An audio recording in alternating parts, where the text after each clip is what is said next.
Iya, Ini Vatikanus. Kalau kita lihat nih, Vatikan Library. Kita ada semua manuskrip Vatikan Library-nya, Pak. Nggak ada yang abad 1, abad 2, abad 3, Pak.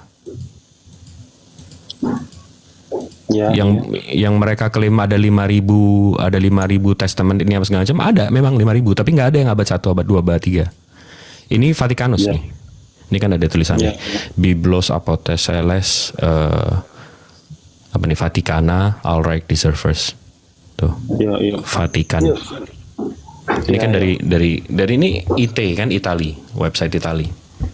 Vatikan kan di Itali. Ya, ya. Bukan ya itu Pak, kalau sampai kita bicaranya juga sampai ke library di Vatikan, nggak ada juga yang Biblos abad 1, abad 2, abad 3. Ya. Ya kalau yang ya itu Pak, itu dari yang Bapak sampaikan tadi itu udah itu kok, maksudnya hanya saya masih ini aja perlu verifikasi aja gitu aja. Oh iya, nggak apa-apa. Untuk ini kan tadi yang saya bilang, kalau saya sih nggak ngajak debat, maksudnya kalau Bapak ada ini buat FYI aja, kita sama-sama belajar aja. Kan saya nggak tahu Bapak tiba-tiba bilang, oh ada Bang Jibril, nama kodeksnya Israelius. Wah, kan saya bisa cari gitu. Iya, iya. Nah, kalau yang gitu-gitu yang lebih ke teknikal itu saya kurang, belum lah Pak, belum. Masih belajar juga saya. Saya bisa cari gitu. Iya, iya. Nah, kalau gitu. Nah, tapi kalau untuk menjawab pertanyaan Bapak, kenapa saya percaya yang abad 6 daripada yang abad 1? Masalahnya yang abad 1 udah diganti-ganti, sementara yang abad 6 belum diganti-ganti. Saya percaya dua-duanya itu dari Allah, dari Tuhan pencipta langit bumi beserta isinya, yang satu di atas sana. Saya percaya itu. Saya mengimani itu. Itu memang kalimat beliau juga, memang message beliau juga, memang pesan dari beliau juga. Masalahnya yang abad 1 sudah tertemper, sudah berubah-berubah. Sementara yang satu lagi meskipun lebih muda, tapi lebih bersih gitu loh. Ya, oke. Ya, saya nggak bisa mengelak kalau begitu Pak. Kalau yang memang karena saya juga nggak punya bukti Pak, itu saya nggak bisa bantah kalau hal seperti itu. Enggak, karena kita kan, saya kan merasa kan saya dikasih otak nih Pak, dikasih akal nih sama pencipta saya. Jadi saya mesti pakai, karena saya berpikir yang tadi saya bilang Pak, saya hidup cuma 60, 70, entah pun ntar malam meninggal Pak, saya nggak tahu, tapi saya siap aja. Saya mau menyenderkan iman saya. Nanti saya di neraka atau di surga sepanjang hidup saya setelah ini, itu nggak mau cuma imani saja Pak. Itu yang ngeri sih. Saya nggak mau cuma, ya masa saya di neraka gara-gara orang tua saya, ya kan? Itu, tapi kan gini juga, maksudnya begini, arah kita kan iman itu, tujuan dari kita beriman itu kan bukan semata-mata kita mencari kebenaran dari kebenaran konseptual yang itu, tapi bagi saya ya ujung-ujungnya ya hidup sebagai manusia aja lah. Ada bagian di mana kita mesti memang pakai iman Pak. Contoh bagian Nabi Muhammad Isra Mi'raj itu mesti saya imani, itu nggak bisa kita logikakan.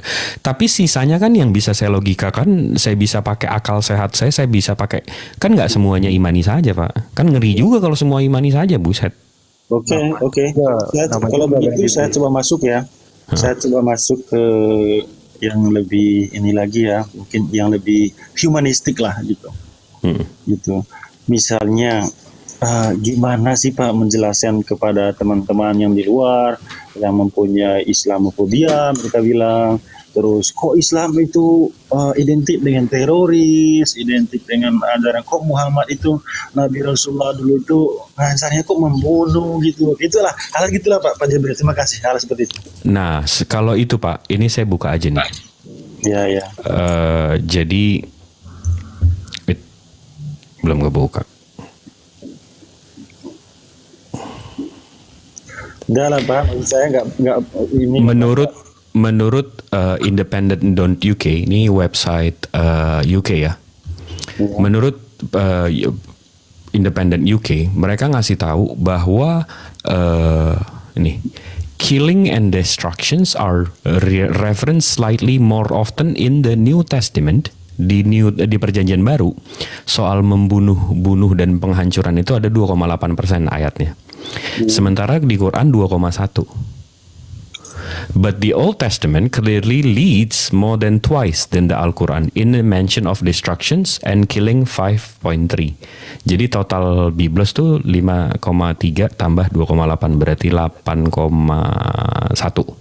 Sementara Al-Quran 2,1. Itu soal ayat-ayat yang ada kekerasan. Dalam Quran. Dalam Quran dan dalam Biblos. Dalam Biblos 8%, dalam Quran 2%. Iya, enggak, fokus saya ke Quran misalnya. 2,1%. Oke, bagus lah.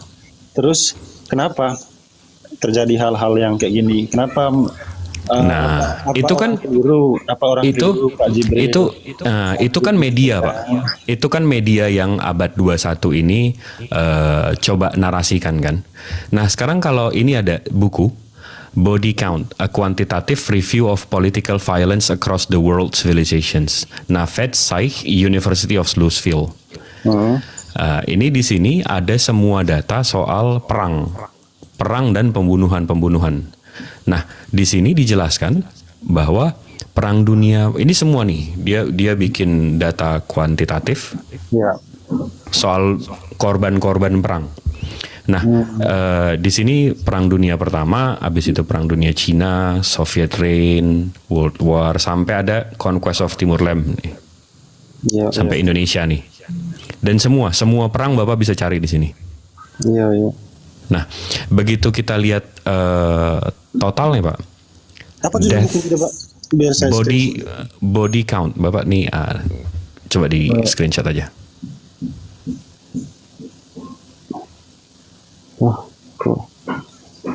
Oh sudah, oke, siap. Terima kasih Pak. Siap. Di sini itu bisa ditunjukkan, Pak. Death toll, distribusi dari sivilisasi abad 0 sampai tahun 2008, Pak. Korban menurut agama pelakunya ini yang dituduh teroro, sementara ini yang ajaran kasih. Menurut Bapak fair nggak, Pak? Dari data aja itu udah nggak fair ya. Tapi ini yang dituduh teroro, ini yang ajaran kasih. Ya, oke. Nah, ini kalau perang ya, Pak ya. Kalau perang kan berarti ngelawan. Kalau ini genocide. Genocide ini berarti pembantaian yang orangnya itu nggak ngelawan. Ya. Nah, ini death toll distributions world civilizations dari tahun 0 ke tahun 2008. Ini bantai ya, Pak ya, bukan perang. Ini yang ditunduh teroro. Ini ajaran kasih. Death toll itu maksudnya apa, Pak? Jumlah kematian, Pak. Berdasarkan apa? Berdasarkan ya pembantaian ini. Bukan pelaku itu, Pak. Death toll itu artinya, Pak Jibril, itu death toll distribution berarti korbannya gitu. Iya. Bukan korbannya. Korban ya sudah itu kan banyak itu yang Kristen. Bukan. Ini pelaku yang jadi Bapak oke. Kita lihat di sini ya. Ini contohnya ya, biar jelas ya, Pak ya. Ya. Minori genocide. Maoris. Victimnya Civilization-nya Primal Indigenous. Subordinica Massacre. Serbs. Victims-nya Bosnia. Beragama kan? Kristen. Yuki Genocide, Californian Settlers, Yuki Indians. Oke, stop situ, Pak. Stop di atas itu. Victimnya, iya, korbannya. Iya, Pak, itu. Yang mau Bapak buktikan kepada saya apanya? Di sini death toll-nya itu korban yang diakibatkan oleh korban itu, Pak. Bapak baca aja deh, Pak. Bahkan saya udah baca nih. Bapak baca aja. Betul, Pak Jibril. Saya mengerti. Dalam pengertian Pak Jibril itu death toll distribution itu maksudnya apa? Apakah pelaku atau korban? Ini ini Pak, agama pelaku. Bukan. Keliru Pak Jibril. Oh, jadi maksud Bapak ini korban gitu? Iya, itu. Oh, korban ya? Itu ada keterangan tadi Pak di atas tuh, itu bukan pelaku. Ini. Kalau ini contohnya Pak, American Philippine War, USA, korbannya Filipinos, ya. Pelakunya Kristen. Berarti siapa tuh Pak? Coba lihat atasnya. Itu kan agama, bukan pelaku Pak. Itu. Jadi agama ini agama korban gitu ya? Agama korban maksud data itu. Oh, mestinya victims dong sini. Mestinya di sini death toll distributions atau victims, mestinya victims dong di sini. Anda lah Pak. Itu mestinya victims dong di sini. Itu kan grafiknya. Kan simple aja sebenarnya itu Pak. Enggak mesti harus saya kasih tahu sebenarnya Pak. Itu kan grafik. Itu kan Excel spreadsheet. Terus bawahnya itu kalau digrafikkan ya seperti itu. Iya, tapi mestinya di sini victims death distribution dong Pak. Enggak Pak, tanpa itu pun itu sudah mencerminkan di itu. Oh, jadi menurut Bapak soal pembantaian korbannya paling banyak Bapak, tapi kalau soal perang ini pembunuhnya juga korban pembunuhannya juga paling banyak Bapak gitu. Jadi Bapak yang bunuh juga, Bapak korban juga, gimana nih? Judulnya mana Pak? Ini Death Toll Distributions World Civilizations. Iya, itu sama aja Pak. Death toll itu korban semua. Oh, jadi ini contoh perangnya Pak ya, Kristen 166 kejadian, itu 51%. Ranking Bapak 1. Median toll death. Kematian total 177 juta. Bapak bertanggung jawab sama 30% kematian perang seluruh abad dari abad 1 sampai abad 20. Entahlah Pak, maksudnya gitu. Gimana sih? Udah Pak Jibril itu yang bingung. Gak usah terus itulah Pak. Biarkan teman-teman yang lain jelaskan aja lah gitu. Coba Mbak Kolming coba. Coba saya izin ya, misalnya anggap itu tadi itu korban. Coba kita lihat pelakunya juga siapa gitu. Kita lihat tadi kan di perangnya itu kan ada keterangan pelakunya. Nah, kita bisa lihat kalau Amerika sama Filipina kan kalau tadi sudah jelas Amerika tuh bukan negara Islam kan Pak. Gitu kalau kita ambil tadi, oke, memang korbannya memang Kristen. Tapi pelakunya juga Amerika kan, Amerika juga Kristen dan itu bukan dari Muslim. Kalau memang kita mau lihat narasinya itu. Lihat dulu keterangannya Bu, Pak. Lihat keterangannya itu ada keterangan Excel itu apa? Pelaku apa victim? Coba lihat. USA itu apa? Pak. Keterangannya apa itu? Negara pelaku atau negara victim? Betul. Misalnya kita oke, nggak apa-apa misal kita masuk ke narasi situ. Tapi dari sini kita juga bisa lihat perang itu perang antara siapa. Mungkin kita bisa lihat Bang Jibril biar fair juga kan tadi dia lihat anggap ini victim. Kita lihat Oke, ini ada satu contohnya nih yang enak nih. Ukrainian pogroms. Habis itu pelakunya Ukraine nasionalis. Korbannya Yahudi. Iya. Nah, habis itu? Iya. Ini siapa? Peradaban yang melakukan adalah peradaban Kristen. Ini mestinya ini Jews juga dong. Kalau dia korban. Peradabannya Pak yang melakukan tuh peradabannya. Gitu. Oleh ini korbannya Yahudi. Gitu kan. Jadi pelaku yang melakukan. Gitu. Enggak ada. Itu kan judul sebelahnya itu apa tuh Pak? Medium death. Terus civilization. Iya, jadi aduh, kok saya di mute? Tunggu. Sorry. Kok saya di mute? Oke. Enggak. Aku yang ke mute nih kayaknya. Sorry. Iya, saya juga barusan. Ini kan pelaku nih. Okay. Ini korban. Ya. Mestinya di sini kalau memang korbannya Yahudi, mestinya di sini korbannya Yahudi dong. Mestinya gini, kita wah kok ini yang mau data itu sebenarnya mau menunjukkan gini kan kita ingin membantah bahwa Islam itu agama teror gitu kan. Nah dari data ini memperlihatkan ternyata yang melakukan yang melakukan banyak kekerasan itu adalah dari peradabannya Kristiani, agama kasih gitu Pak. Ini tadi dilihat kan, misal anggap ini yang kelihatan lagi tadi Christian and Jew gitu kan, korbannya victimnya Jew, tapi peradaban siapa tuh yang sebagai pelaku? Apakah peradabannya Jewish? Kan enggak, peradaban Christian yang di sini ditampilkan gitu. Dan kita bisa lihat kalau di sini tuh di sebelah kanan religion. Loh, ini ditampilkan di sini. Iya, Christian segitu sekarang saya tanya sekarang, apakah civilization itu sama dengan religion?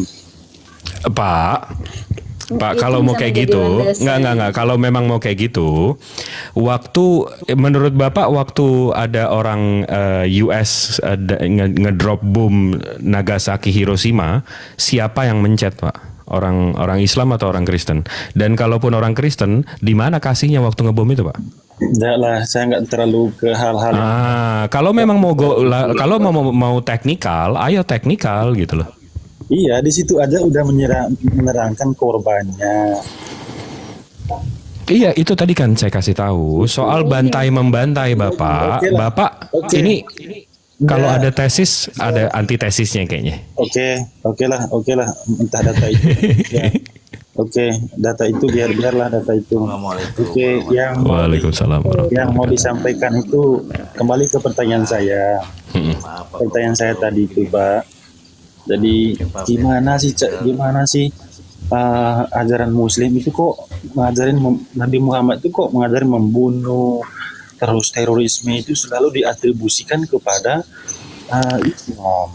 Nah, itu Pak. Itu saya menjawab pertanyaan Bapak dengan data. Saya menjawab pertanyaan Bapak dengan data. Jadi apa yang kita rasakan dengan data itu berbeda, Pak. Nah, jadi kalau saya contoh di kamar ini, saya ngerasa gerah nih, saya ngerasa panas nih. Saya ngerasa doang, perasaan saya doang nih. Karena mungkin apa yang saya dengar, apa yang sini, ini perasaan saya doang nih panas. Begitu saya cek AC saya rupanya 16 derajat, Pak, rupanya dingin. Nah, datanya sebenarnya ruangan ini dingin menurut data, faktanya. Tapi perasaan saya kan itu di-influence dari omongan, dari berita, dari yang saya dengar, dari yang saya lihat, dari yang saya ini, dari yang saya itu. Ya. Nah, jadi pendapat Bapak itu bilang, oh Islam ini teroro, ini itu karena perasaan Bapak dimainkan oleh media. Setiap nonton film Hollywood orang Arabnya jahat, tiap nonton ini orang Rusianya jahat. Sementara faktanya soal bunuh-membunuh, ajaran kasih ini yang paling jago membunuh gitu loh. Iya, maksudnya mau ya dari aspek mana aja, maksud saya penekanannya itu lebih ke itu kan menjadi sebuah. Oke, gini deh Pak, kalau masih mau ngeyel juga soal kayak gitu, Bapak kasih tahu deh satu aja negara Islam yang menjajah, Pak. Negara Islam yang menjajah? Ya, saya nggak tahu juga, Pak. Waduh, sementara saya bisa jelasin, Pak. Portugal, Cina, Belanda itu ngejajah, Inggris ngejajah dengan basisnya 3G, gospel, gold, glory. Ya. Sementara mana itu ajaran Islam yang menjajah sampai kayak gitu tuh, Pak? Iya. Enggak, maksud saya kan gini, ini kan bukan sebuah ciptaan saya. Saya mau Pak Jibril dan teman-teman mungkin menjelaskan lebih dalam lagi. Kira-kira fenomena-fenomena itu memang ada dalam Al-Quran atau apa sih aspek itu? Kan saya tadi udah tunjukin Pak dari independent.co.uk dari segi ayat, jumlah ayat membunuh dan menghancurkan Biblos itu 8,1%, sementara Al-Quran itu 2,1%. Ya, nah terus kalau yang apa namanya itu jihad, hadis sama Al-Quran itu beda, Pak Jibril?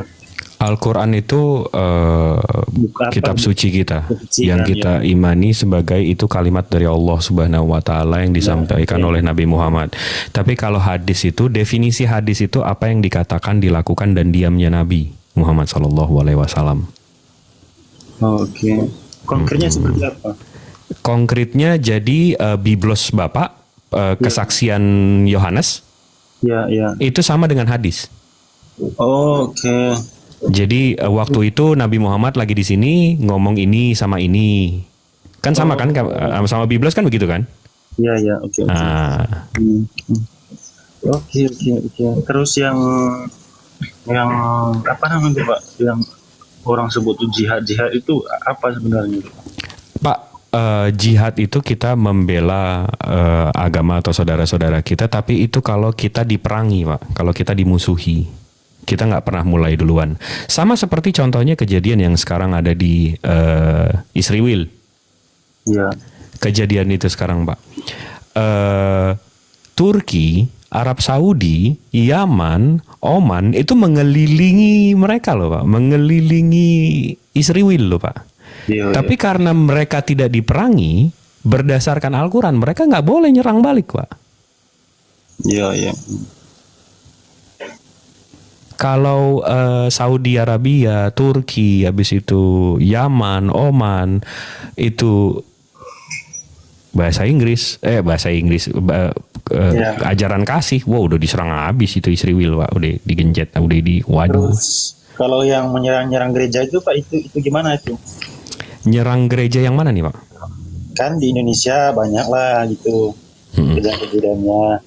Menyerang gereja, apa sih salah gereja sampai diserang mereka itu siapa gitu Bang Jibril, biar clear juga gitu kan. Oknum itulah maksudnya yang diatribusikan kepada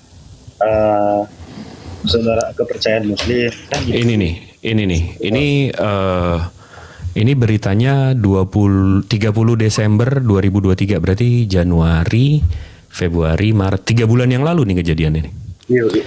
Masjid di Puncak Jaya diduga dibakar orang, polisi turun tangan. Ini masjid dibakar Pak. Oke.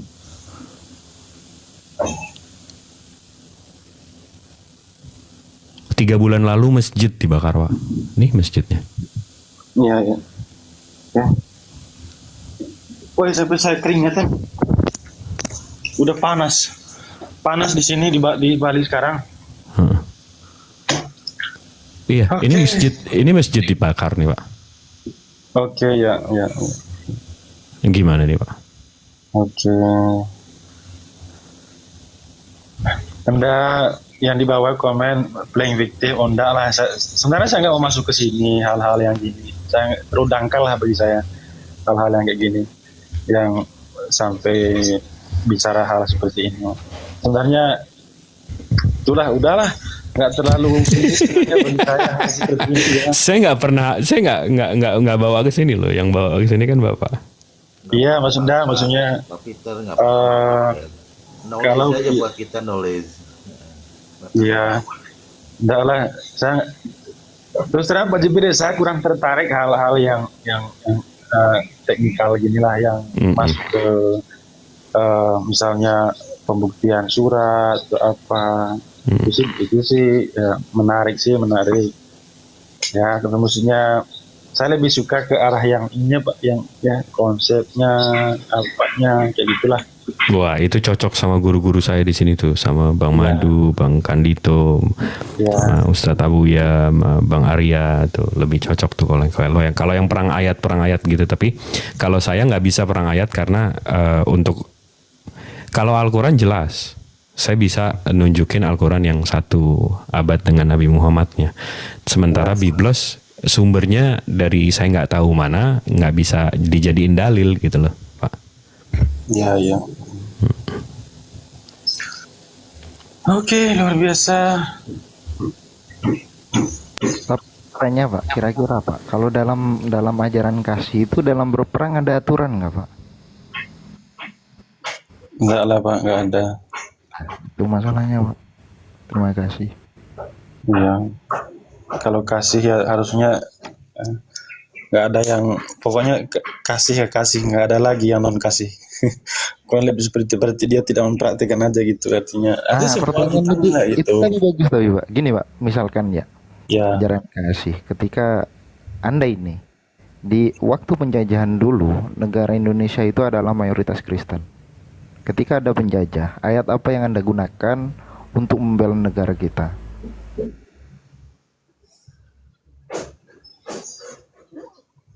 Ayat, Ya, nggak tahu Pak. oh, berarti Anda tidak tahu dasar apa membela negara kita memakai agama Anda gitu ya? Dasar agama kita. Iya, Bapak. Agama ini maksudnya agama apa agama lagi? Agama Negara Bapak. Indonesia. Iya, kan saya contohkan tadi negara Indonesia ini misalkan mayoritas itu Kristen. Ya. Kemudian datang nih penjajah, ujuk pluk ada di Indonesia. Nah, kira-kira untuk membela negara kita, ajaran agama Anda itu seperti apa? Terus pakai ayat yang mana dan seperti apa penggunaannya? Silahkan. Menurut saya negara nggak perlu dibela lah Pak. Nggak perlu dibela. Berarti serahkan aja sama penjajah gitu Pak ya. Ya, serahkan kepada artinya kita bagian dari negara yang kenapa mesti menggunakan agama untuk hal itu? Kita sebagai negara. Bang Madu dulu belum ada negara Pak, belum terbentuk negara itu. Waktu zaman penjajah Belanda belum terbentuk Pak, mungkin itu. Ya, membela wilayah gitu aja lah. Wilayah Bapak itu satu gerombolan orang, kan dulu kan peta-peta ya. Ada kerajaan-kerajaan, ada ini tuh. Ada yang pula ada cuma di pedalaman untuk membela wilayah Bapak. Ya, minimal rumah Bapak lah atau ladang Bapak biar tidak diambil oleh penjajah. Itu gimana, Pak? Ini perang lah Pak. Iya, di backup dengan apa gitu Pak? Kan ajaran kasih tampar pipi kiri, kasih pipi kanan. Enggak lah, itu terlalu inilah, keliru lah kita memakai hal seperti itu. Oke, pakai ajaran kasih gitu. Ya kasih aja lah, bukan berarti orang tampar gigi, bukan dalam hal konteks seperti itu kita mengartikan hal itu. Nah, terus kasihlah musuhmu gitu. Iya. Iya kan dikasihi musuhnya Pak. Bukan berarti gini Pak. Jadi betul itu ajaran kasih itu bukan berarti dihayati seperti itu, dan bukan berarti seorang yang pemeluk Kristen dia 100% diwajibkan untuk melakukan itu, karena itu kan sesuatu yang value ya. Siapapun itu bisa melakukan hal itu, baik yang muslim maupun yang non muslim, siapa aja lah gitu. Kayak kebetulan aja orang Kristen yang mempercayainya gitu. Bukan Pak, Ya bukan. udah. Pertanyaan saya untuk membela diri Bapak. Iya, kan gini agama Pak. Bapak itu Manusia apa gitu loh. Kontribusi agama Bapak untuk membela diri Bapak, keluarga Bapak, harta Bapak, itu kontribusi dari agama Bapak itu apa gitu. Ya kalau saya manusiawi aja Pak. Kalau ada yang menyerang saya, seranglah. Oh berarti tidak ada kontribusi Pak ya agamanya Bapak ya? Iya, mau dikatakan nggak ada kontribusi pun ya biarlah gitu. Yang penting kan tidak ada ajaran. Masa harus kan gini Pak, pengamalan terhadap suatu ajaran itu tidak berarti kita mengingkari kemanusiaan kita. Oh enggak, bukan begitu. Kalau kita mendalaminya seperti itu ya kita bakalan tidak enjoy lah hidup itu. Oh ya, berarti kapan-kapan bisa nggak beragama, bisa dilepas aja bentar, kemudian pakai lagi agamanya gitu Pak. Assalamualaikum warahmatullahi wabarakatuh. Value-nya Pak, value-nya itu mesti kita inilah, kita dalam. Assalamualaikum warahmatullahi wabarakatuh. Selamat siang, selamat pagi. Asik juga Bapak ini dari tadi bertahan sebenarnya.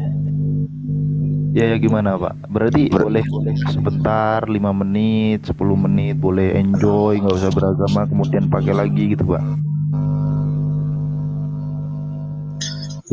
Maksudnya gini Pak, gimana ya? Aduh repot kan? Ya gimana Pak? Percaya itu atau mengamini sesuatu itu bukan berarti kita itu berjuang dalam proses menjadi manusia yang spiritual, kan gitu. Percaya nggak kayak gitu? Gimana Pak? Tolong diperjelas, diperingan lagi Pak pembahasannya Pak. Ya, bahwa sebagai manusia manusia beragama, saya dalam proses to perfection untuk mencapai sebuah kesempurnaan atau kebaikan. Kita selalu berjuang dalam proses terhadap selalu menjadi baik, kan gitu. Nah, kenapa kita begitu? Karena kan nature kita tidak seperti itu. Iya, tapi selaras dengan pertanyaan saya Pak. Kan pertanyaannya simple. Iya. Kontribusi agama Bapak ketika Bapak ingin jadi perfect nih ya, ingin jadi perfect, dan penjajah datang ingin merebut Bapak, merebut anak Bapak, merebut wilayah Bapak, itu kontribusi agama Bapak gimana? Apakah harus meninggalkan ajaran agama Bapak dulu, menjadi tidak perfect dulu? Iya, mata ganti mata aja lah. Oh, mata ganti mata. Berarti kasihlah musuhmu, tinggalin dulu Pak ya. Ya tinggalin aja dulu. Oke. Ini jadi Bapak ini. Iya, enggak. Saya bisa mengerti. Saya memahami. Enggak. Saya simak dari tadi. Islam tertuduh gitu loh. Enggak. Islam tertuduh. Bagaimana? Ya orang-orang di sana terus itu gitu. Ya Pak Muhammad Zan, gini Pak, saya tuh nggak tertarik untuk inilah, untuk yang. Tapi Bapak yang membangkitkan itu gitu. Tapi ketika Bapak dicecar dengan bertanya-bertanya, justru Bapak yang di sini yang jadi pelaku gitu loh. Iya. Jangan begini Pak. Gimana? Gini, kalau saya gini Pak, jadi manusia beragama itu tidak menjadi manusia yang idealis. Itu aja poin saya Pak. Pak gini Pak, makanya Bapak tadi bertanya bagaimana ketika seumpama ini kan, tadi pertanyaannya kan simpel. Kalau di negara kita itu mayoritas Kristen, lalu datang penjajah itu, di ayat mana lagi Bapak mau dijadikan pedoman di situ untuk membela negara ini atau bangsa ini, saudara kita, keluarga kita gitu loh? Pak, nggak ada ayat yang menerangkan. Ya, saya akan jelaskan lagi di sini Pak. Yang namanya sesat itu buntu, kan gitu. Iya, ketika orang sesat itu pasti buntu. Kalau gitu agak lucu bagi saya, logika saya itu nggak masuk juga Pak kalau buntu. Iya, karena Bapak memaksakan di situ. Enggak, bukan soal tidak itu. Mau keluar dari situ dan tidak mau lihat di luar ada apa. Kan gitu. Kalau tersesat itu kan Pak. Kan ya pertanyaan saya. Lanjut. Bentar Pak Haji ya, bentar. Gini Pak Komodo, sekarang kita lanjut lagi. Iya. Tuhan mau nggak Pak Komodo ini jadi perfect? Kan Pak Komodo kan ngomong seperti ini tadi. Kita itu harus berusaha dalam beragama itu semakin perfect, setiap hari makin perfect. Betul kan seperti itu? Iya. Apakah itu kemauan Tuhan? Iyalah. Oke. Itu kemauan Tuhan. Oke, sepakat ya. Kemudian ketika ada hal yang dimana seperti yang tadi itu Pak, Bapak harus meninggalkan satu ajaran, kemudian menggunakan ajaran yang lain, dan dalam tanda kutip ajaran yang ditinggalkan itu memang benar-benar dilanggar Pak. Terus kapan Bapak mau perfect? Perfect itu Pak bukan sebuah proses jadi. Yang namanya proses buntu kan?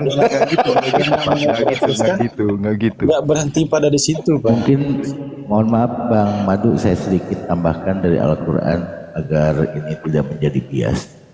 Tentang pembunuh itu tertulis dalam Al-Maidah ayat 32. Saya bacakan artinya Pak Komodo ya biar lebih jelas. Oleh karena itu kami tetapkan suatu hukum bagi Bani Israel, bahwa barang siapa yang membunuh seorang manusia bukan karena itu membunuh orang lain atau bukan karena membuat kerusakan di muka bumi, maka seakan-akan dia telah membunuh manusia seluruhnya. Itu satu orang.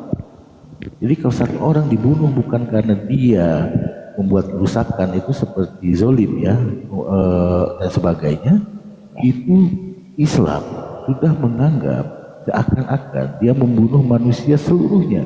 Dan barang siapa yang memelihara kehidupan seorang manusia, maka seolah-olah dia telah memelihara kehidupan manusia semuanya. Dan sesungguhnya telah datang kepada mereka Rasul-Rasul kami dengan membawa keterangan-keterangan yang jelas. Kemudian banyak di antara mereka sesudah itu sungguh melampaui batas dalam berbuat kerusakan di muka bumi. Di sini tidak dibilang di agama Buddha, di agama Hindu, di agama Kristen, di agama ini tidak ada. Tapi itulah kewajiban sesungguhnya seorang Muslim. Jadi ketika Bapak menemukan teror ataupun apapun di lapangan, jelas itu adalah muatannya politik. Semua itu politik. Kenapa? Karena Islam sejatinya tidak akan membuat kerusakan di muka bumi, karena ada ancaman dalam Al-Quran yang begitu pedih untuk hambanya langsung dari Allah Subhanahu wa Ta'ala, sang pencipta alam semesta. Begitu Pak Peter. Silakan dituliskan. Ya. Jadi gitu Pak Madu, saya tidak menentang hal-hal yang bernuansa itu. Dari yang saya mau sampaikan juga bahwa saya beragama bukan berarti saya tidak manusia. Nature sebagai manusia itu tetap hidup lah, gitu. Iya kan gini Pak, Pak. Kita open minded Pak ya, kita open minded. Iya betul, iya. Bapak tahu kan, semua kita analogikan ya, semua hal yang ada di dunia itu pasti ada manual booknya Pak. Contoh, Bapak beli HP ada manual book, Bapak beli laptop ada manual book. Sepakat Pak ya? Ya. Manual book itu petunjuk bagaimana Bapak itu. Pak Zoin, mohon maaf di mute dulu. Manual book itu kan petunjuk Bapak gimana menjalankan barang-barang tersebut Pak. Nah sekarang kalau seandainya produk-produk tersebut ada manual booknya Pak, apalagi kita produknya Tuhan. Iya. Oke. Itu Pak. Saya coba. Ini manual booknya Bapak ini sudah dalam satu hal itu sudah Bapak akui buntu kan manual booknya. Kemudian dalam hal lain apakah nggak ada kemungkinan seperti ini juga Pak? Oke, berarti begini. Oke, saya mencoba gini ya menerangkannya sekarang ya. Gini Pak Madu. Oke, saya mencoba masuk ke dalam kerangka berpikir seperti sekarang karena Pak Madu mau tetap berdiri di situlah gitu, nggak mau keluar dari zona framing pikiran kayak gitu. Itu artinya yang saya mau katakan itu beriman. Saya nggak framing Pak, ini kan iya betul. Maksud saya itu berada dalam posisi formal seperti itu bagus. Nah, kalau saya memakai ayat, bisa. Kalau saya menggunakan perjanjian lama sebagai panduan saya, bisa. Kenapa enggak? Saya Kristen. Saya pengikut Yesus yang mempercayai perjanjian lama dan perjanjian baru. Di perjanjian lama kok banyak sekali yang menghalalkan perang. Oke, berarti antara perjanjian lama dan perjanjian baru ketika bertentangan yang mana yang harus diambil, Pak? Penggenapan dari semua itu adalah Pak, hukum besar itulah hukum kasih, kan gitu. Itu sudah perfect tuh. Itu gimana Pak? Hukum kasih itu penggenapan gitu. Kalau seandainya nggak cocok dengan hukum kasih, gagal digenapi, pakai hukum lama aja gitu kah? Enggak, maksudnya begini, kalau saya mau melegalkan ya, kalau Bapak memaksa kayak ayat begitu, ya bisa lah. Saya memakai ayat perjanjian lama untuk menghalalkan perang. Bisa. Untuk membela diri, bisa. Terus apa kabar dengan New Testament-nya Bapak gitu loh?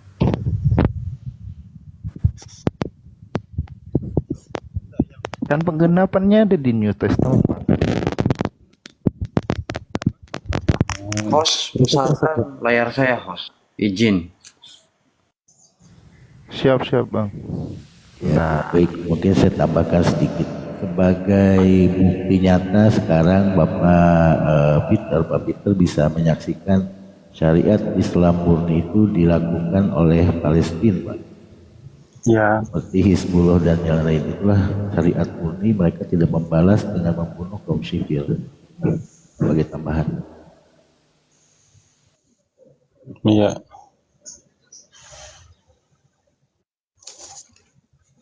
Ini tempat Pak, apa? ini shadleg, Pak. Ini makanya saya memakai shadleg untuk apa? Untuk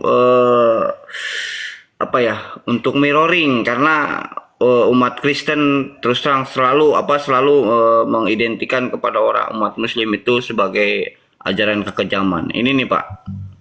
Makanya saya itu ibaratkan mirroring gitu. Gereja ini secara luas dikenal sebagai gereja tulang atau the Church of Bones. Ini berada di Ceko, Pak. Di Ceko. Ini yang disusun ini adalah tulang-tulang, Pak. Tengkorak-tengkorak, Pak. Tengkorak, ya. Ya. Tempat ini berlokasi di bawah gereja pemakaman semua orang suci, Pak. No, coba. Wih, Ini siapa korbannya di sini, Pak? Ini korban perang salib, Pak. Ini korban perang salib nih. Disusun begini loh. Coba. Ini di dalam gereja ini, Pak. Apakah ini menurut Anda mengajarkan kasih seperti ini? Nih, kerangka manusia yang ditemukan merupakan orang-orang yang meninggal selama wabah pertengahan abad ke-14 dan disebabkan karena perang Husaid. Banyak ini, Pak. Makanya saya selalu memakai shadleg. Kenapa? Orang-orang umat Kristen yang seperti Bapak yang pembenci Islam selalu mengidentikan kami sebagai ajaran kekerasan. Sekarang saya silakan Bapak baca buku dari buku ini secara objektif. Ini buku-buku secara objektif, secara memandang, Pak. Ini bukan orang-orang Islam yang menulis. Di sini tidak ada satupun ya kekejaman Nabi Muhammad. Tentang masalah perang semua ada aturannya. Bahkan perangnya Nabi Muhammad sampai sekarang diambil oleh PBB dengan cara apa? Ketika terjadi gencatan senjata. Gencatan senjata itu dari Islam, Pak. Iya. Bahkan ya ajarannya sendiri ya di dalam Al-Qur'an itu ada tertulis di mana? Di Harvard, Pak, kalau nggak salah. Ini, Pak. Ini coba Bapak memandangnya dari J. Smith jangan. Tapi dari Profesor Dr. Thomas Wiyarno yang selalu memandang secara objektif. Karen Armstrong, Annie Mary Schimel, Joan Cole, ini masih banyak penulis-penulis yang memandang secara objektif. Mereka tetap menjadi Kristen, tidak menjadi Muslim, tapi mereka memandang secara objektif dengan tidak dengan kebencian. Benar, Pak. Coba Anda Bapak berpikir seperti ini sebagai seorang Kristen. Sanggup nggak Anda melihat verifikasi gereja Sedlek, mohon maaf, gereja tentang apa? Pembunuhan ini gereja tulang. Bukan. Ada nggak masjid tulang, Pak? Ada nggak masjid tengkorak, Pak? Bagi saya, Pak, itu keji. Saya nggak terima hal seperti itu. Jadi mohon maaf, saya verifikasi dulu Pak Peter dan Pak Sedlek, saya menengahi. Jadi Pak Sedlek, Pak Peter ini sedang mengemukakan opini yang terjadi di luaran tentang Islam. Kita sebagai Muslim hanya berhak mengemukakan data-data dan pembantahan terhadap apa yang mereka tuduhkan terhadap kita, itu aja sih. Bukan Pak Peter ini nggak membenci seperti itu, nggak sih sebenarnya. Beliau hanya minta mungkin sedikit keterangan dari kita aja, Bang Sedlek, mungkin itu. Iya, karena tadi saya dengerin waktu dengan Bang Jibril, saya kan lagi tiduran juga dengerin Pak Komodo itu selalu mengatakan bahwa Nabi Muhammad seperti ini, seperti itu. Nah, saya merasa terpancing karena saya paling seneng kalau bahas ajaran kasih, makanya saya memakai Sedlek. Sedlek itu, makanya saya juga minta naik, Pak. Itu Pak Sedlek. Kalau bahas ajaran kasih dengan saya, Pak, mohon maaf, Pak. Kalau bahas ajaran kasih antara dua agama, antara Kristen dan Islam, dijamin, Pak. Anda nggak bisa ngomong, Pak. Saya punya banyak literasi tentang ajaran kasihnya Kristen. Nih, saya tunjukkan lagi. Ya, saya tunjukkan lagi nih. Ini saya tunjukkan lagi, Pak. Ini saya tunjukkan bukan kaleng-kaleng ini, Pak. Bukan kaleng-kaleng ya. Bentar ya. Orang mau tidur dibagikan. Nah, Aduh, salah Ya. Ini bukan kaleng-kaleng nih, bukan kaleng-kaleng ya. Entah ya atau tidak, saya selalu ya. Nah, nih. Hmm. Kaisar Karl atau Karmel ini tahun 782 memerintahkan 4.500 Sakson dipenggal kepalanya karena menolak masuk Kristen. 1234 sekitar 5.000 sampai 11.000 petani, stading, Jerman, pria, wanita dan anak-anak dibunuh karena menolak membayar pajak gereja yang mencekik leher. Ya. Pertempuran Belgrade 1456, 80.000 orang Turki dibunuh. Perang Salib 1900 sampai 1291, Perang Salib pertama Pos Urban di Hongaria. Banyak sekali Pak. Ada nggak Nabi Muhammad yang seperti ini Pak? Tolong tunjukkan Muhammad seperti kaisar ini Pak, yang kejamnya Pak. Makanya Pak Sedlek kasih tahu, ada nggak? Saya nggak tahu. Tidak ada Pak. Tidak ada. Tidak ada Saya mau tahu perang Nabi Muhammad. Oke. Konteks tadi itu Pak Sedlek seperti yang Pak Arya jelaskan tadi, kan udah pada ini kan. Jadi konteksnya itu teman-teman di sini mereka ingin saya bertanya untuk pengetahuan. Oke, sebelah saya bertanya hal-hal yang inilah yang fenomena. Kan tadi kita lebih ke hal-hal yang konseptual ya. Gitu. Betul. Jadi makanya tadi Pak, tolong tunjukkan. Saya coba masuk ke ranah-ranah yang realistis lah, yang humanitarian. Saya bilang ke Pak Jibril tadi, artinya yang terjadi di luar sana fenomena gitu. Makanya dijelasin oleh Pak Jibril tadi semuanya kayak gitu. Pak, begini ya, di dalam keislaman kami dilarang untuk tidak berdusta. Kalau seandainya kami berdusta tentang Nabi Muhammad, kami siap-siap mendapatkan hadiah tempat kita di neraka yang paling nyaman. Di neraka Pak, bukan di surga ya. Ini kalau Anda baca ini, silahkan Anda hitung sendiri korban tewas yang ada di sini. Siapa dulu yang diperangi dan siapa yang memerangi. Dari awal Pak. Kalau Anda mau ngambil yang subjektif dari Muslim. Tapi kalau mau ngambil dari yang objektif, saya sarankan Anda beli buku yang namanya Profesor Dr. Thomas W. Arnold. Ini memandang secara objektif. Ataupun dari pembenci Muslim sendiri. Silakan dari pembenci Muslim atau orientalis yang mengarang tentang Nabi Muhammad, kita bandingkan dengan realitas sejarah yang ada, ya. Atau dari Karen Armstrong, atau dari Jokul, atau dari Animeris Kemal, atau mau dari subjektif ini Sirah Nabawiyah. Kalau soal itu Pak, kurang lebih ya saya punya pemahaman lah dikit-dikit soal penyebaran apa segala. Itu fakta kok, fakta sejarah. Nggak bisa dibantah, itu yang sudah benar kok, apa yang semua yang teman-teman Muslim belain itu udah benar, nggak ada yang salah. Bukan saya tidak membela, saya sekarang tidak membela Nabi Muhammad dan tidak membela Islam, tapi saya berbicara tentang realitas keadaan yang dulu pada zaman Nabi Muhammad ketika diperangi. Ketika dia diperangi, ya, ketika dia terusir dari Makkah, hijrah ke Madinah, apakah dengan kekerasan? Tidak Pak, diterima di Madinah itu oleh para sahabat Muhajirin dan Ansor, itu kan. Nah ketika di Madinah pun itu masih juga dirongrong oleh Arab Bahlul Mekah, ya, yang penyembah berhala, yang menyembah Lata, masih diperangi. Akhirnya diserang balik lah. Kalau kita diam, mampuslah kita, habislah kita. Makanya kita bertahan di situ. Dan pada saat itu umat Islam itu umatnya sangat sedikit. Kalau kita bandingkan, ya, peperangan ketika terjadi perang awal perang Badar, itu umat Nabi Muhammad itu sangat sedikit Pak, sangat sedikit. Dan itu dibuktikan dengan mukjizatnya Allah ketika menurunkan para malaikat untuk membantu. Akhirnya kita menang. Itu loh. Akhirnya kita terus, alhamdulillah, di dalam setiap peperangan ada juga sih perang yang waktu ada yang kalah juga ada, ya. Nah, itu yang tapi enggak sampai habis gitu loh. Itu kami tuh selalu bertahan, defend. Sampai hari ini pun kita defend. Kenapa ya Kristen merasa terjolimi ya? Karena gini.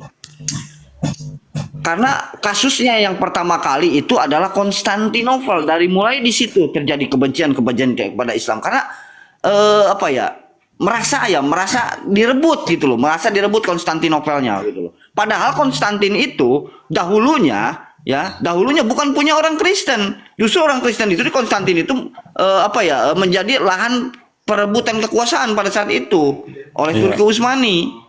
Gitu loh. Jadi mereka itu merasa kalau gitu merasa iri gitu loh. Nah, ketika terjadi Konstantinopel itu direbut oleh Muhammad Al-Fatih, itu tidak terjadi korban pembunuhan anak-anak, tidak ada, Pak. Gitu loh. Bahkan Muhammad Al-Fatih itu ketika masuk kepada gereja Hagia Sophia, dia merangkul anak-anak dulu. Anak-anak itu sampai memegang jenggotnya Muhammad Al-Fatih. Dia tidak, pedangnya itu yang namanya pedang Muhammad Al-Fatih tidak pernah lepas dari tangannya. Tapi ketika dia masuk Hagia Sophia itu pedangnya dilempar, Pak. Dilempar, Bang. Karena Pak, dia melihat anak-anak dan perempuan. Masya Allah. Itulah yang terjadi, Bang. Ya. Silakan, Bang. Saya bukan membela agama saya ya, bukan ya. Saya bukan membela Nabi Muhammad, tidak. Ini kita berbicara realitas keadaan. Iya. Justru yang lebih berdarah-darah itu di Anda gitu, di Anda. Bagaimana dengan suku aborigin kemana? Suku Indian Merah di Amerika Serikat di mana sekarang? Silakan Anda, silakan Anda jawab. Nggak, mungkin yang lain dulu. Ya, nggak apa-apa, Pak. Iya, itulah. Makanya saya kalau berbicara tentang ajaran kasih, saya berapi-api. Tahu gitu. Edukasi, betul. Terima kasih penjelasan. Itu bagus kok. Ya. Kenapa? Karena inilah indahnya Islam, Pak. Kita tidak pernah mencari kesalahan orang lain, tidak. Tapi kita harus mengerti dan mengetahui actuality history, sejarah demi sejarah perjalanan kemudian suatu bangsa, suatu agama. Ya. Tapi itu kita nggak pernah menuduhkan itu kepada satu ras pun tidak, tapi hanya sebagai knowledge untuk kita dan bagaimana kita kemudian berapologet atau mempertahankan diri, begitu Pak Mister. Jadi saya tidak menyalahkan ada oknum di beberapa kita di Islam mungkin yang mengatasnamakan, yang mungkin Pak Peter melihat ada pop, ada apa, ada itu. Kembali saya bilang itu adalah politik dan ada yang membiayai, begitu Pak. Kita harus objektif di situ. Iya, pisahkanlah Pak yang ini yang bernuansa ekonomi, yang bernuansa. Tadi saya dengar kan Pak, Bapak tadi menanyakan tentang bagaimana dengan Islamofobia apa dan sebagainya dengan Terous gitu kan. Nah, Bapak nggak mendengar bagaimana Terous ketika Terous tertangkap, penjelasan dia bagaimana dia terjebak yang mengatasnamakan Islam. Nah, di sini kita melihat, di sini contoh yang duduk di Komal ini Islamnya tidak ada yang membayar, Pak. Kita secara ikhlas murni ini Islam. Ketika ada Islam masih ada iming-iming, harus dibayar, harus itu dan harus begitu menjelekkan Islam yang lain. Ini perlu dipertanyakan, Islam dari mana? Apakah ini yang dinamakan Islam dari Yahudi gitu? Itu Pak. Jadi Bapak, makanya tadi Bapak tidak mau melihat keluar, mau memaksakan di dalam. Lihat Bapak, gitu.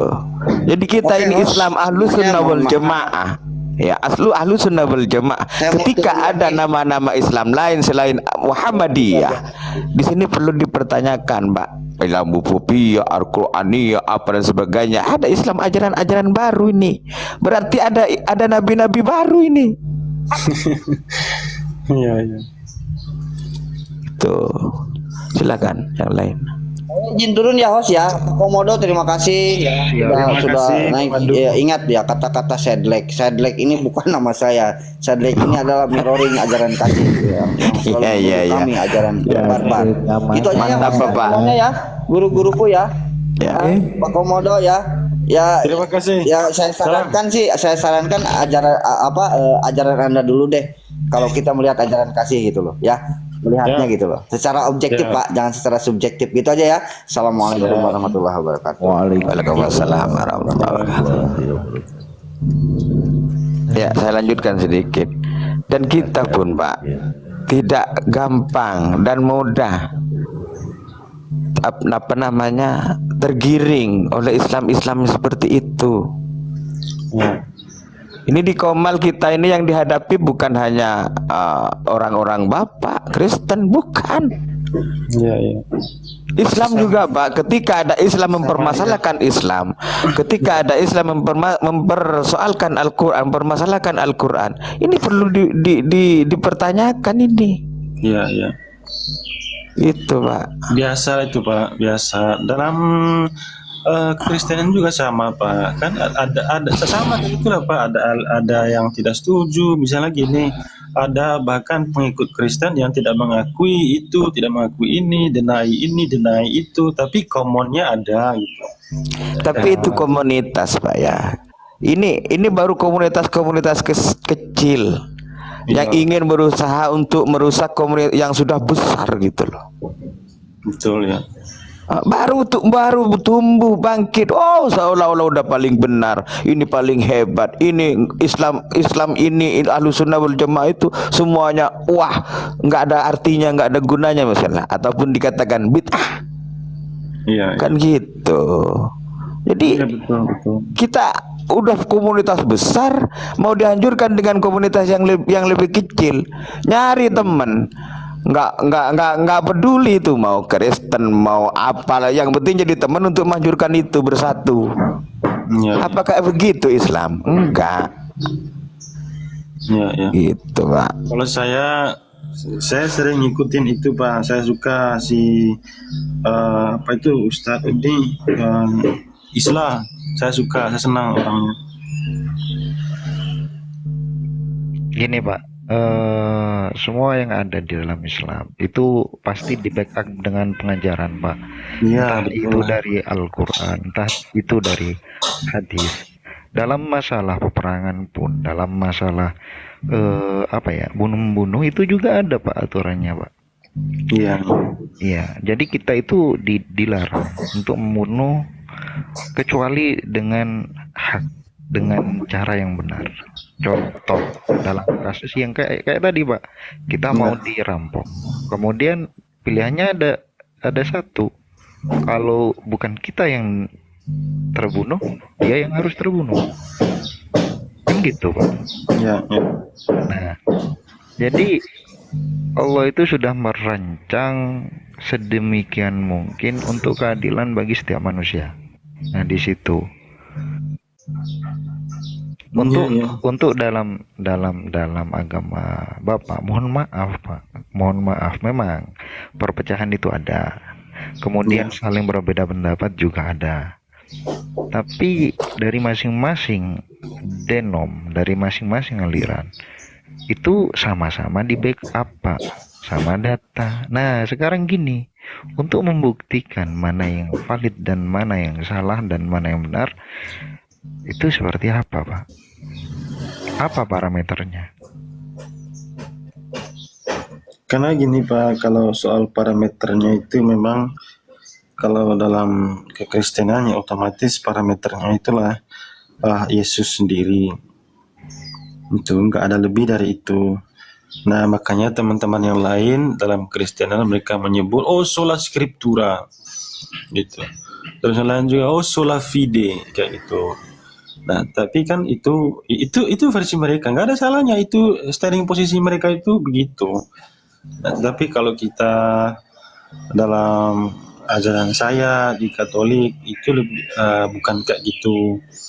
Kalau skriptura saja itu tidak cukup untuk membuat kita itu memahami dan mengerti tentang misteri kehadiran Yesus atau misteri inkarnasi itu. Nggak cukup di situ. Kita percaya yang seperti saya jelaskan sebelumnya bahwa ada namanya tradisi gereja, ada juga yang namanya ajaran dari Paus, itu ensiklik gitu. Itu, Pak, kita mengartikan itu secara apa namanya, saling keterkaitan gitu loh Pak. Tidak Ya, bisa tapi tidak bisa berdiri sendiri itu. Kalau teman-teman yang lain berdiri sendiri mereka itu iya itu ya luar berarti biasa. itu bukan parameter, Pak. Itu parameter tiap-tiap orang juga berbeda kalau gitu. Yang saya maksud itu parameter yang pakem untuk semua denominasi kekristenan itu apa gitu loh. Kalau seandainya nih ada orang ngaku Islam, kemudian dia mengaku Islam tapi Tuhannya itu dua. Nah, itu sudah ditolak. Karena apa, Pak? Parameternya itu apa gitu loh. Karena hal apapun yang sudah berbeda dengan ajaran dalam Al-Qur'an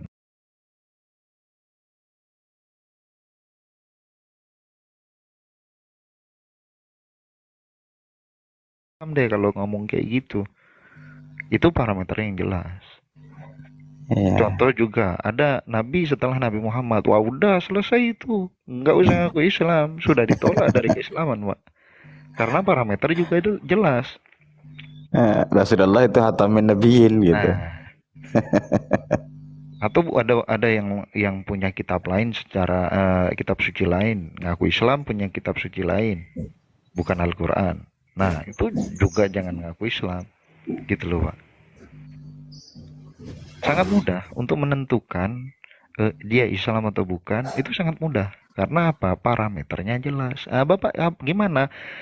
Ada yang denom Wanas, ada yang denom Tritunggal, ada Unitarian. Nah, ini parameternya pakai apa, Pak? Coba. Contoh sekarang yang marak gini, tidak percaya hadis, tidak percaya tafsir, Al-Qur'aniyun. Jangan ke sana dulu, Pak Zain.